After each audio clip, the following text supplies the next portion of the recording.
Assalamualaikum warahmatullahi wabarakatuh. Nama saya Tubagus Fikri Amanda dengan NIM 19098080 ingin menjawab pertanyaan soal nomor 3. Sejarah kurikulum Indonesia dari masa ke masa. Nah, sejarah kurikulum Indonesia dari masa ke masa itu ada beberapa perubahan kurikulum di Indonesia. Dari kurikulum 1947, kurikulum 1952, kurikulum 190/64, kurikulum 968,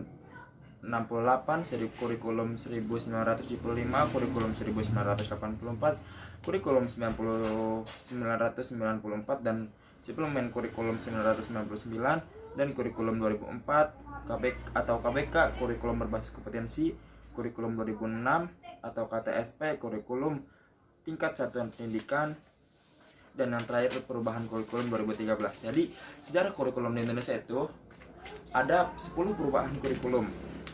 Nah,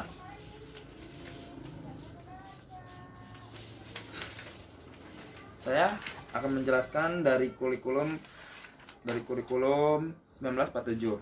Nah, kurikulum 1947 ini disebut rencana atau rencana. Adalah kurikulum pertama sejak Indonesia merdeka.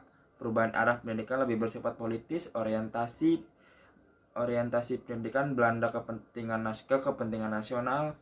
Saat itu dimulai ditetapkan asas pendidikan dan baru dilaksanakan pada 1950. 2. Kurikulum 1952. Nah, rencana pelajaran terurai 1952 adanya kurikulum ini merupakan penyempurnaan kurikulum dari kurikulum 1947 atau kurikulum sebelumnya. Merinci setiap mata pelajaran sehingga dinamakan rencana pelajaran terurai 1952. Terus yang ketiga itu ada kurikulum 1964. Rencana pendidikan 1964, pemerintah kembali menyempurnakan sistem kurikulum pada 1964, namanya Rencana Pendidikan 1964. Kurikulum ini bercirikan bahwa pemerintah mempunyai keinginan agar rakyat mendapat pengetahuan akademik untuk pembekalan pada jenjang SD. Nah, terus yang keempat, kurikulum 1968. Kurikulum pertama sejak jatuhnya Soekarno dan digantikan Soeharto, bersifat politis dan menggantikan Rencana Pendidikan 1964 yang dicitrakan sebagai produk Orde Lama. Kurikulum ini bertujuan membentuk manusia Pancasila sejati, kuat dan sehat jasmani, mempertinggi kecerdasan dan keterampilan, merupakan perwujudan dari perbuatan orientasi pada pelaksanaan Undang-Undang Dasar 1945 secara murni. Nah, terus yang kelima, kurikulum 1975. Pemerintah memperbaiki kurikulum pada tahun itu. Kurikulum ini menekankan pendidikan lebih efektif dan efisien. Menurut Mujito, Direktur Pembinaan TK dan SD Departemen Pendidikan Nasional kala itu, kurikulum ini lahir karena pengaruh konsep di bidang manajemen MBO atau manajemen by objective, metode, materi dan tujuan pengajaran dirinci dalam prosedur pengembangan sistem instruksional atau PPSI, dikenal dengan istilah suatu pelajaran yaitu rencana pelajaran setiap satuan bahasan. Nah, yang keenam itu kurikulum 1984. Kurikulum ini mengusung pendekatan proses keahlian meski mengutamakan pendekatan proses, tapi faktor tujuan tetap penting. Kurikulum ini juga sering disebut kurikulum 1975 disempurnakan.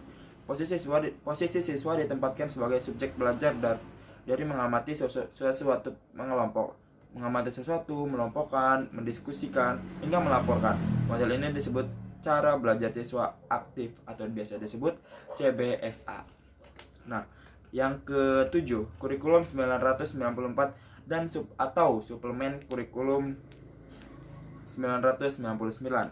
Pada tahun 1994, pemerintah memperbarui kurikulum sebagai upaya memadukan kurikulum sebelumnya, terutama kurikulum 1975 dan 1984. Terus yang kedelapan ada kurikulum 2004 atau KBK, kurikulum berbasis kompetensi. Pada 2004 meluncurkan kurikulum berbasis kompetensi atau KBK, pengganti kurikulum 1994. Suatu program pendidikan berbasis kompetensi harus mengandung 3 unsur pokok, yaitu pemilihan kompetensi sesuai, spesifikasi indikator, evaluasi untuk menentukan keberhasilan pencapai kompetensi, dan pengembangan pembelajaran. Nah, yang ke-9, kurikulum 2006 atau KTSP. Kurikulum ini hampir mirip dengan kurikulum 2004. Perbedaan menonjol kurikulum ini hampir mirip dengan kurikulum 2004. Perbedaan menonjol terletak pada kewenangan dalam penyusunannya, yaitu mengacu pada jiwa dari desentralisasi sistem pendidikan Indonesia. Nah, ini yang terakhir ya, kurikulum 2013. Kurikulum 2013 adalah mengganti kurikulum KTSP. Kurikulum 2013 ini memiliki 3 aspek penilaian, yaitu aspek pengetahuan, aspek keterampilan, aspek sikap dan perilaku. Dalam kurikulum 2013, terutama di dalam materi terdapat materi yang disampingkan dan materi yang ditambahkan. Nah, kelebihan KTSP ini memiliki konsep yang jelas terhadap lulusan yang ingin dicapai, mengemas mata pelajaran menjadi lebih maknawi dalam kehidupan sehari-hari, dengan model pembelajaran tematik, integratif, dan pendekatan saintifik.